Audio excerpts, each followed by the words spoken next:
30 साल का अभिराम नई जॉब देखने के लिए जब सोशल मीडिया कनेक्शन चेक कर रहा था तो उसकी नजर ईशान मेहरा के प्रोफाइल पर पड़ी। ये तो वही ईशान है जो मुझे शिव मंदिर में मिला करता था। कॉम्पिटिटिव एग्जाम की तैयारी कर रहा था, मगर ये तो फेल हो रहा था। तब तो बड़ा डिप्रेस हो गया था, मगर आज बड़ा सक्सेसफुल करियर चल रहा है इसका। ये तो लोअर मिडिल क्लास से बिलोंग करता था, फिर इसके रेस्टोरेंट की चेन कैसे हो गई? अभिराम ने ईशान को कनेक्शन रिक्वेस्ट भेजी, जिसे ईशान ने एक्सेप्ट कर लिया।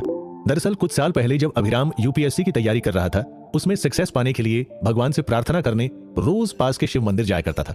उसे एक पुजारी ने कह दिया था कि अगर वो रोज शिवलिंग पर जल चढ़ाएगा तो एग्जाम में जरूर सफल होगा। अभिराम ने नियम से जल चढ़ाया, मगर फिर भी वो फेल हो गया। इसके बाद उसने मंदिर जाना ही बंद कर दिया। वहीं उसकी ईशान से मुलाकात हुई थी। ईशान भी शिव का भक्त था। वो रोज सुबह मंदिर आता था, शिवलिंग पर जल चढ़ाता था और उनके आगे बैठकर शिव स्रोत पढ़ता था। लेकिन ईशान भी फेल हो गया था। वहीं दोनों में दोस्ती हुई। कुछ दिनों तक कांटेक्ट रहा, फिर छूट गया था। लकीली ईशान उन दिनों दिल्ली में रहता था। उसने अभिराम को अपने रेस्टोरेंट में मिलने के लिए बुलाया। ईशान जब अभिराम से मिला तो उसके माथे पर मंदिर का टीका लगा हुआ था। अभिराम के आते ही ईशान ने उसे प्रसाद दिया।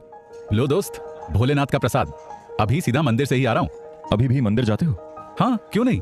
भोलेनाथ तो मेरी जिंदगी का हिस्सा है, उनसे मिले बिना नहीं रहा जाता। अब तुम नहीं जाते अब मंदिर? नहीं, शिव जी ने मेरी प्रार्थना नहीं सुनी। 4 अटेम्प्ट में भी सक्सेसफुल नहीं हुआ। फिर मैंने मंदिर जाना छोड़ दिया। कुछ नहीं होता पूजा पाठ से, इंसान को अपने संघर्ष खुद ही झेलने पड़ते हैं। वैसे तुम तो काफी सक्सेसफुल हो, तुम पर बड़ी कृपा है भोलेनाथ की। भोलेनाथ तो सब पर कृपा करते हैं।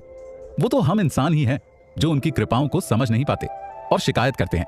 दरअसल भोलेनाथ से व्यापार नहीं किया जाता दोस्त, कि तुम हमारे काम करोगे तो हम तुम्हारी भक्ति करेंगे। इस एटीट्यूड से भोलेनाथ के पास जाओगे तो कुछ नहीं मिलेगा।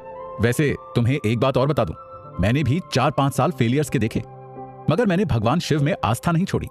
उन्हीं के चरित्र से मुझे कोई ना कोई ऐसी सीख मिलती रही जिसको अपनाकर मैं आगे बढ़ता गया और एक दिन सब संघर्षों को पार करके सफलता के दरवाजे पर पहुंच गया।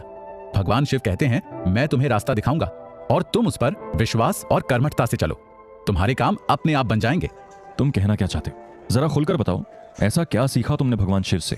मैंने उनसे सीखा किसी बड़े काम की शुरुआत करने के लिए हमारी अपनी तैयारी कैसी हो, हमारी मेंटल स्टेट कैसी हो। मैंने उनसे सीखा वो कौन से डिस्ट्रैक्शंस हैं जो हमें हमारे लक्ष्य को पाने नहीं देते, उनसे कैसे बचा जाए। Like negative thoughts, insecurities, social media, online games, entertainment का एडिक्शन वगैरह। मैंने उनसे सीखा जब परिस्थितियां हमारे हिसाब से ना चल रही हों तो कैसे खुद को शांत और पॉजिटिव रखा जाए और अपनी एनर्जी को सेव किया जाए कुछ बेहतर करने के लिए। महादेव ने मुझे यह भी सिखाया कि फेलियर से पैदा हुए गुस्से और इरिटेशन को कैसे कंस्ट्रक्टिव एनर्जी में बदला जाए और उसे यूज किया जाए। भगवान शिव ने ही मुझे सिखाया कि जब पूरी दुनिया हमारे खिलाफ खड़ी हो तो भी हम कैसे खुद पर कॉन्फिडेंस रखकर आगे बढ़ते जाएं। साथ ही ये भी कि सक्सेस मिलने पर उसे संभाला कैसे जाए, क्योंकि सक्सेस की सीढ़ी तो बहुत लोग चढ़ जाते हैं लेकिन खुद को संभाल नहीं पाते और वापस नीचे गिर जाते हैं। एंड यू नो, भगवान शिव दुनिया के बेस्ट रिलेशनशिप गुरु हैं। उन्होंने मुझे अपने पर्सनल, प्रोफेशनल और सोशल रिलेशंस को संभालना भी सिखाया, जिस वजह से आज मैं लाइफ के हर पहलू पर सक्सेसफुल हूं। यार, तुम्हारी बातें सुनकर मुझे लग रहा है कि मैं भगवान शिव के मंदिर तो गया लेकिन वहां से कुछ सीख नहीं पाया, मगर अब मुझे वो सब सीखना है। क्या तुम मेरी हेल्प करोगे? बिल्कुल करूंगा। ऐसा करना, कल सुबह वहीं आ जाना, उसी पुराने शिव मंदिर में जहां से शिव की भक्ति शुरू की थी, वहीं शिव से ज्ञान लेने की शुरुआत भी करना। और इसके बाद शुरू हुआ सिलसिला महादेव शिवलिंग की टीचिंग्स को सीखने का, जो उनके रूप, स्वरूप और कथाओं में बसी हुई है। अगर आप भी इस सफर का हिस्सा बनना चाहते हैं तो चलिए हमारे साथ अगले एपिसोड में।